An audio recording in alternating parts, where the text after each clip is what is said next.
Hi there everybody, Ollie here, aka Secret Nimbus here, another episode of Magic Duels Origins. So for today's Friday Night Magic deck tech, we're going to be playing with a Gruul Landfall deck. So this is basically taking advantage of all of the new Landfall cards in the Battle for Zendikar expansion, which there are a lot of. This is kind of like, I don't know, it's like a similar concept to the land synergy deck I did before, but this time it's involving a lot more creatures. It's definitely a lot of very aggressive. Small amount of control in here as well to deal with very aggressive decks. But this is a very fun deck. I've found a lot of consistency with this deck. It's very, very good. It's very, very fun, and I can't wait to show it to you. So to start off with, in terms of our we've got Scythe Leopard. So it's a 1/1 creature which gets +1/+1 whenever you play a land. Also got Jadi Offshoot, so our other 1-drop. So it's a 0/3 defender, but whenever we drop a land, we get to gain 1 life. Then got Akoum Stonewalker as our first 2-drop, so whenever we play a land, we can pay 3 mana and put a 3/1 red elemental creature token onto the battlefield, which has trample and haste. Pretty cool. That token does get exiled, but it's a token all the same. Makindi Slide Runner is our next 2-drop, so it's a 2/1 with trample, and then it's also with the landfall, it gets pumped up +1/+1. So we'd like this and Scythe Leopard. If you can play them fairly early on and play something like 2 or 3 lands in one turn, you've suddenly got a kind of a very big swing coming into your opponent's face. On turn 3, you could potentially play these out with. So if you've managed to get this on turn 1, this on turn 2, and you play, for example, something like Nissa's Pilgrimage, you've suddenly got creatures which are absolutely massive on turn 3. In terms of our other 2-drops, we've got Gatecreeper Vine, so it's a 0/2, which is basically in there to find land from our deck and allow us to keep playing our landfall. Snapping Gnarlid is another 2-mana landfall +1/+1 creature. It's just in there with the Makindi Slide Runner. It's just a slightly bigger body on its own as well. So it's very similar to the Makindi Slide Runner, but it's got a little bit more toughness, kind of comparing the two together. So they've both got exactly the same attack, so this is why we've only got 2 of these. I think I've only got 2 of each of these because I haven't unlocked the rest of them yet, but in terms of the mana base, it's nice to just split them over the 2. They basically do exactly the same thing. They're both aggressive. This one's just got trample, this one's just got slightly more health. So on to our first control type card, we've got Rolling Thunder. So for 2 red mana and X amount of mana, we can deal X damage divided as I choose among any target creatures and or players. So it's pretty sweet. So you can dish out some pretty big damage by turn 6 or 7 using this card, and you can split it up among aggressive creatures or focus it down on one big creature, or even just focus down your opponent, which is quite nice. Got Nissa, so you can't not have Nissa in a landfall deck. So she allows you to hit another mana drop and then also flip to get a good planeswalker abilities. So we've then got the 2 landfall enchantments from red and green. So we've got Retreat to Valakut and Retreat to Kazandu. So the Valakut one, when you play the landfall, it can either make a creature even more aggressive by giving it +2 attack, or prevent an opponent's creature from blocking, which is pretty cool. The opposing green one either allows us to put a 1/1 counter on target creature to make them more powerful, or we get to gain life from it as well, so it can potentially bail you out or make your aggressive creatures even more so. This is Pilgrimage, really key card in this deck, so it allows you to ramp. So you can search for 2 basic land cards, so you can then put one straight on the battlefield to get you ramped up even faster, then also gives you another land card to then play and keep activating your landfalls. Grove Rumbler, only got one of these unlocked at the moment. It's just a nice card, so for 4 mana you get a 3/3 body on the field, but then it also has got the landfall where it gets pumped up +2/+2, similar to our more aggressive creatures. Zendikar Incarnate, you can't not have this card in the deck with lots and lots of lands, so it just keeps getting tougher and tougher and tougher the more mana that you play. We've got Monvuli Acid Moss, so you can't really, have a landfall kind of rampish kind of deck without a Monvuli Acid Moss, especially not in this meta.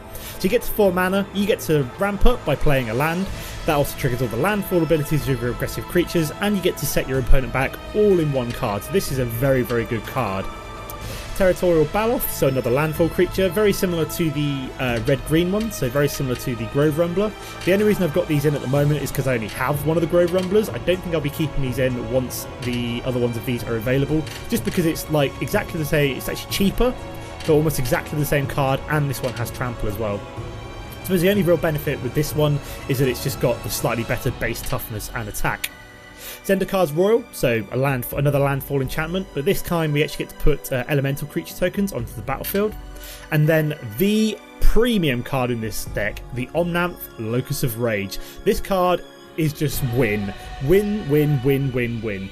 Play this one on turn kind of like 6 or 7, depending on how fast you've ramped up. Immediately land, so you only want to play this one if you can immediately landfall, because what you can do is you can play this one with 7 mana open, drop another mana on top of it, and suddenly you've got 2 5/5 creatures on the board. This thing sucks up removal, but if your opponent does remove it, you basically then get to dish out. So whenever this or any other elemental you control dies, so basically you've played this one, you've got elemental creature tokens from Zendikar's Royal, you've got elemental creature token, you've got elemental Zendikar Incarnates, you've got elemental Grove Rumblers, you've got elemental, what else have we got, elemental things from the Akun Stonewalkers. They're all elementals. If they die while Omnath is still on the battlefield, or Omnath dies itself, you get to dish out 3 damage wherever you choose, to creatures or players. That's insane. You can play 2 or 3 lands on top of this guy the moment he's played, with something like, I'd say for example, an Evolving Wilds, and if he tries to remove any of them, he's basically screwed. If you can get this card down and make it stick, the opponent's in for a whole world of hurt. We'll see how this guy performs in a minute, but it is insane. In terms of the mana base, we've got 5 mountains, 9 forests, just because, you know, we don't really need that much red mana. We've got almost over twice as many green to red spells. The red spells are pretty important, but obviously we've got the amount of mana to reflect that. We've then got the Rootbound Crags, we've got the Fertile Thickets, we've got the Gruul Guild Gates. Only 3 of these, just because they're not that useful in this particular matchup. Oh, they're okay, but they're not bad. We've also got the 4 Evolving Wilds. Now this card, again, is amazing in this deck, because this allows you to trigger landfall twice on 1 turn. That's how amazing it is. So Evolving Wilds is pretty key. Now, I don't know if I've got any of the new red-green lands. I've completely forgot to double check that. I probably should have checked that before I started the episode, but I'm going to have a quick look now. It's like the Canopy Vistas or something like that. I don't think I do have them unlocked right now. There's basically two of each of them to unlock, and I don't think I've quite unlocked them yet. I could put another Fertile Thicket in, I suppose, but I don't really think it's useful. It's quite nice to find an extra mana fairly early on, but I think we'll just leave the one of them in there for now. Okay, so that is the deck. Let's go play some games, guys. Okay, guys, so for game number 1, we're playing the rank 21 Lunar Killer. So let's see what we've got to start off with here. Now, this is a pretty good start, actually, so I'm probably going to keep this hand. So I think we'll start off with the Mountain. We'll play the Rootbound Crag next with the Gatecreeper Vine to find our 3rd land. Oh, do we play Makindi Slide Runner? Say that, it might be worth playing Makindi Slide Runner or Snapping Gnarlid first, just to be a bit more aggressive here. So yeah, what rank am I at the moment? 22. Yeah, I've had some real... Oh, there we go. You beauty. Nissa's Pilgrimage. So I want to get my aggressive creatures down first before I start playing out any more mana. We do have the Mongolia Acid Moss to set back my opponent. We've got Retreat to Kazandus. So I'm kind of like in like multiple minds here about what order I want to start playing these cards in. Now I could, for example, play Snapping Gnarlid next turn, and then kind of start playing out Gatecreeper Vines and Nissa's Pilgrimages later on. So depends what I find here. Oh, I found a Gruul Guild Gate. So yeah, I'm thinking play out Makindi Slide Runner this turn. We're probably going to swing here, because we can play Nissa's Pilgrimage next turn potentially. Or no, or I might Gatecreeper Vine and actually, because that will allow me to play Mongolia Acid Moss next turn instead, which is even better. I can save the Nissa's Pilgrimage for when I've actually got Retreat to Kazandu and the Snapping Gnarlid down. So we're going to dig out the red mana here. Reason being is that we can find green mana a lot easier than we can find red mana. So I always, whenever I've got an Evolving Wilds or a Gatecreeper Vine, it's always red mana I like to dig out. So it looks like we're playing the Black-White Allies deck that I was playing in last week's episode. So we're going to take 2 damage here, but so we're going to skip attack. So he goes back up to 19 and we go down to 18. It's fine. We've got the Retreat to Kazandu to potentially gain us some more health back in a minute. So we probably want to destroy his 1 plains to set him back here. So we've even found the Zendikar Incarnate as well. So let's play out the Mountain here. So let's go up to a 3-2 again, which we'll probably again be aggressive with. So yeah, we want to Mongolia Acid Moss, probably his plains. So we're going to be really aggressive with the Makindi Slide Runner here. It's McKinley Slide Runner, isn't it? Yeah. So yeah, won't even be destroyed to his first striker here. So yeah, we're in a really good place right now, guys. So what I probably want to do now is actually start to play out some of my other cards. So I probably want to get Snapping Gnarlid and Retreat to Kazandu down. So he's found another white man, that's fine, but at least we slowed him down a little bit, and we've ramped up quite heavily. So our Zendikar Incarnate is going to be huge in a minute. We'll skip blocking. Could have prevented some of that damage, but... So we get down to 14. Although we will be able to kind of like destroy these fairly soon. And he's going to play a Read the Bones, so he's going to drop down 2 life again. So yeah, we probably want to play out Snapping Gnarlid and Retreat to Kazandu this turn. What are we going to find? Ooh, we actually found another mana ourselves. That is excellent, because that allows us to be more aggressive with our McKinley Slide Runner. Should have played Retreat to Kazandu there, just realised that. Never mind. Played that in completely the wrong order. Could have made that McKinley Slide Runner even more powerful. It's fine, it's fine. I'm not in a hurry here. I realised, like, I wanted to play this one second, but I wanted to play this one first to actually trigger its landfall. Could have gained 2 life there, or given this +1/+1, something like that. So I'm almost tempted to kill his life gain creature now, just because we've got plenty of ramp here. Okay, so we found a Blood Bomb Vampire. So we're definitely going to kill this one now if he swings with it. But it has First Strike. Ha! That's annoying. That is very, very annoying. He's got First Strike, so there's almost no point blocking with my Snapping Gnarlid, so I'm probably going to skip blocking here. Take the 4 damage. Unfortunately, that one will get pumped up. That's a really clutch play for him. That's going to be pretty big, although our creatures are going to be just as big this turn. What are we going to find? Territorial Baloth. Pretty nice. So I think we can play both Nissa's Pilgrimage and yeah, we can play both Nissa's Pilgrimage and the Zendikar Incarnate this turn. So I like the idea of that. So we're going to play out Nissa's Pilgrimage here. And then we're going to grab 2 forests.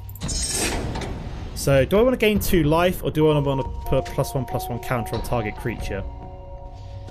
I'm actually more interested in gaining the life here, first of all, because I can actually put the +1/+1 counter on the Zendikar Incarnate instead. Oh no, I can't actually, because I have to play out the land first, so... let's play it here. So maybe put a +1/+1 counter on you. Mostly because you've got the trample.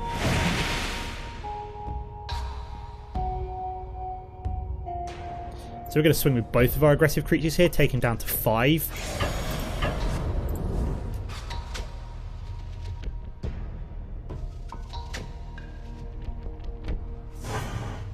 And then we're going to play out our Zendikar Incarnate. We do have a chump blocker for, say for example, the Blood Bomb Vampire, so that's fine. We can also kill one of these 2 with the Zendikar Incarnate. I don't even think if he's got Tandem Tactics, he couldn't actually destroy this one with either of these 2, so... Oh, he's found Obnixilus, fair enough. You do that. So this is about to get destroyed, unfortunately.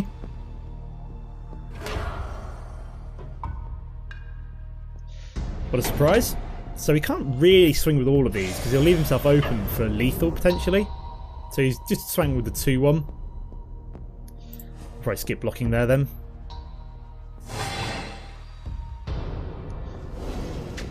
So that will go up to a 5/5. Okay, we found another McKinley Slide Runner, which is quite nice. So we could probably play out both of these creatures this turn. So I don't really want to swing with either of these 2.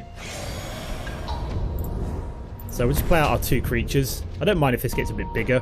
We've got plenty of blockers for it, so it's not really doing much. This one I probably want to kill this turn, if possible. I doubt he's going to swing with it, though, if it means it's going to die. So you'd obviously want to keep it around to trigger Blood Bomb Vampire if possible. So he's going to +1 Obnixilus, so he loses a life. He also managed to find an Evolving Wilds, which would be nice for us if we found one of our Evolving Wilds. That's why there's 4 of them in the deck, because it would trigger multiple landfalls here and would be kind of insane. So these all get First Strike now. That doesn't bother me too much. Nope, he decided not to swing. Okay, we find a Coombe Stonewalker. Again, not really being that useful. So land is what I need. You know, it's one of the few decks where I actually want land to come down. So I think we skip attack and just play out Coombe Stonewalker. So if we do find a land, we're kind of like in the same situation here.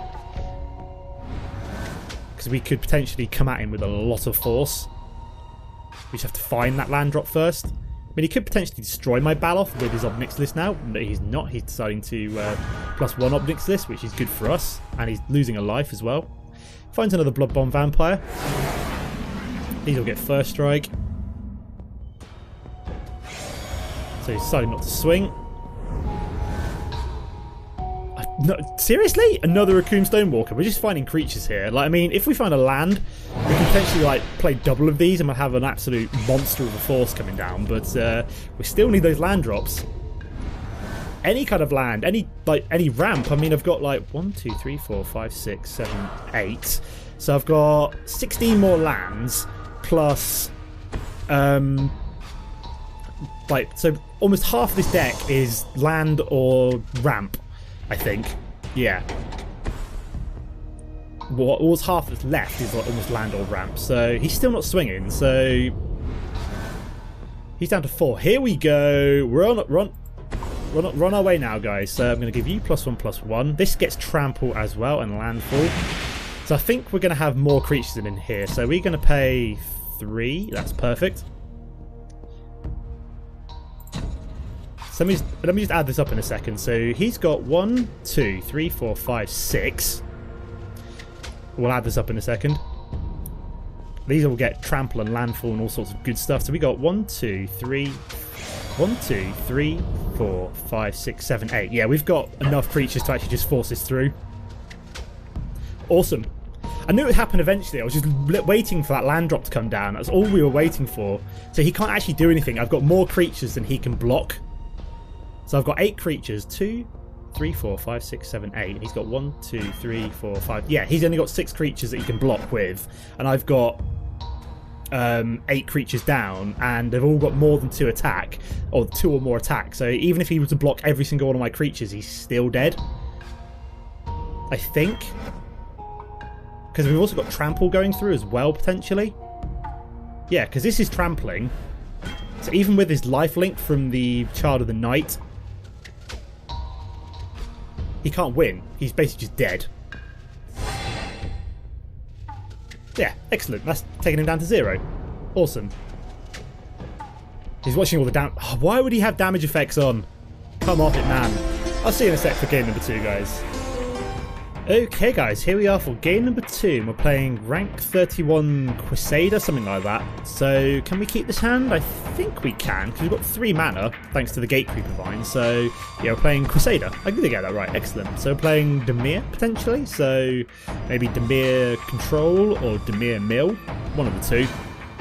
We're going to find Snapping Gnarly, very nice. So we probably want to play one of these 2 turn 2 and save our Gatecreeper Vine for maybe turn 3 so we can be more aggressive with this. We've also got a Retreat to Valakut to come down as well. So we can potentially cause these creatures not to be able to block, pump up our other creatures, all fun stuff like that. So it'd be nice if we found a 3rd mana of our own. We found Nissa, which isn't too bad. But we will be playing out Snapping Gnarly this turn. So this is going to allow us to get the 4th mana that we need to play Grove Rumbler. So that's not too bad. We just need 1 more mana for Zendikar's Royal and then potentially some kind of ramp. So we're looking pretty good here. So we've got 2 lots of mana fixing in the Nissa and the Gatecreeper Vine. So this is going to allow us to get our 2nd green. This is going to allow us to get our 2nd red that we need. So he's played nothing so far. Still haven't found our own mana yet, but like I said, we've still got our own mana fixing. Come on, Gatecreeper Vine. Play already. So like I said, we're going to grab a red mana here.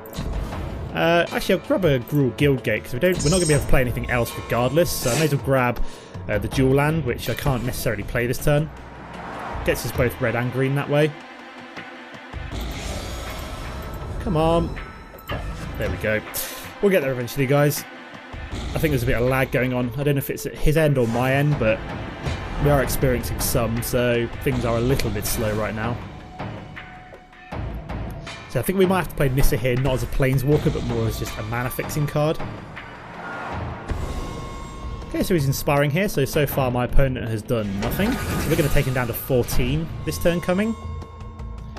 Which is kind of insane as he's played nothing but an inspiration, so... Okay, excellent. We managed to find our own root-bound crag, so we don't necessarily have to play Nissa right away. So I think we'll play Retreat to Valakut here. And then root-bound crag. You know if it will work. I'll give you +2/+2, +2/0, sorry. So he'll go up to a 6/2 now. No, 5/3. My bad. So we'll probably play out Grove Rumbler next turn, which is looking pretty sweet. Then we might have to play out Nissa at some point if we don't find one of our own mana. But we're looking pretty good at the moment. I mean, he's done nothing, and all we've really played is a Snapping Gnarlid and one of our enchantments. And basically, unless he kind of like, he's probably maybe saving counters and stuff. I mean, providing we can keep drawing into lands, we can just rely just upon our Snapping Gnarlid here. All he's going to do is keep losing health from it. So if he's playing a responsive deck to me being the aggressor, then I think we're all good here, guys. Okay, so we've played a Jessian Thief. So he's finally played something. So we could actually cause that not to be able to block this turn, which is interesting. We found a Rolling Thunder as well, which is kind of cool. I kind of want to play Nissa here just to kind of keep the aggression up. This doesn't have Trample. No, it does not. So maybe Grove Rumbler. Yeah, I think maybe Grove Rumbler is the best play here. So there's no... I may as well try and attack. If he might let it go through, he might not. I don't know. He decided to block. That's fine. I just thought I'd try it. You know, never know. He might have decided to... and he's going to play Disperse. So... Why did you not play that? Is that an instant? Yeah, why did you not play that when you were blocking my Snapping Gnarly? You could have actually killed it. Oh dear me. So he decided to disperse my Grove Rumbler after he'd already failed to... Or, like I said, he could have actually used that to have killed my Snapping Gnarlid. Why didn't he do that? If he was planning on dispersing it anyway, he should have just... So that's now 2/4. So he's drawn lots of cards. So I wish I could almost Rolling Thunder that, but I'd need to play Nissa or get another mana first, because basically I can't kill it unless it's got... Yeah, we'll skip blocking there. We'll let him have the card.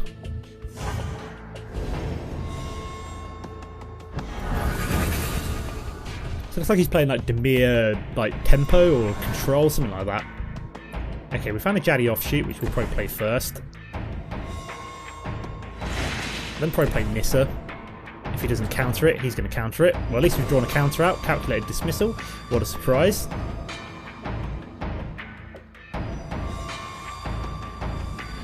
Not surprised to see Calculated Dismissal there. I was expecting counter to come up fairly soon, so we've not really got any of our land drops so far, which is kind of annoying me. We'd be fine here if I was consistently finding my land drops earlier on, but we've kind of like come up blanks here, so just going to have to force him down here.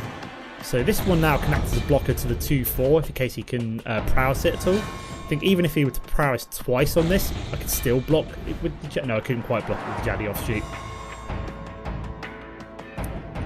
So yeah, we could really do with another mana here. So he's prowessed it once, obviously. Don't know why that always triggers like weird things like Nissa there in the graveyard. Don't know what it's trying to trigger, but whatever. So he's going to Reave Soul my Snapping Gnarlid, maybe? Yeah, he is. So that gets prowessed again. Okay, so we're starting to look like we're in a bit of trouble here, because we need that 5th mana drop. We can always then play Rolling Thunder and kill his Jessian Thief. So I don't know if there's any other kind of kind of control spell, that counter spell that we'll be able to deal with a Rolling Thunder next turn.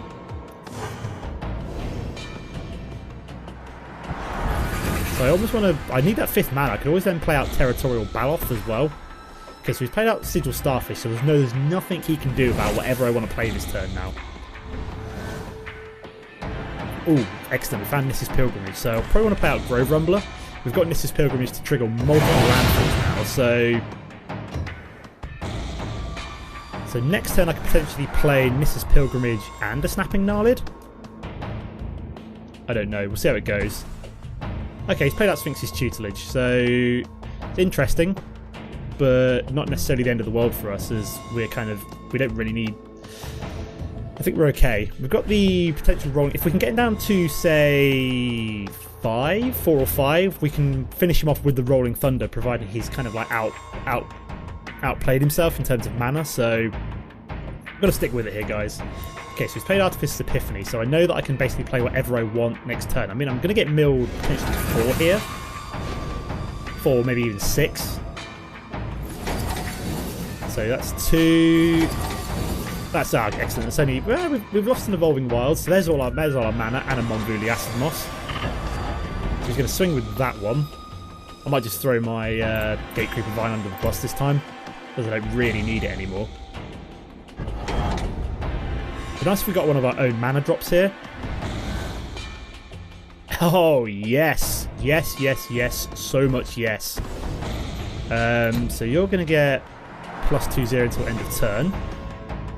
Gain life from you, and then we're going to sacrifice you. We're going to find a red mana because we want to keep the forest in there for. So you can't block this turn.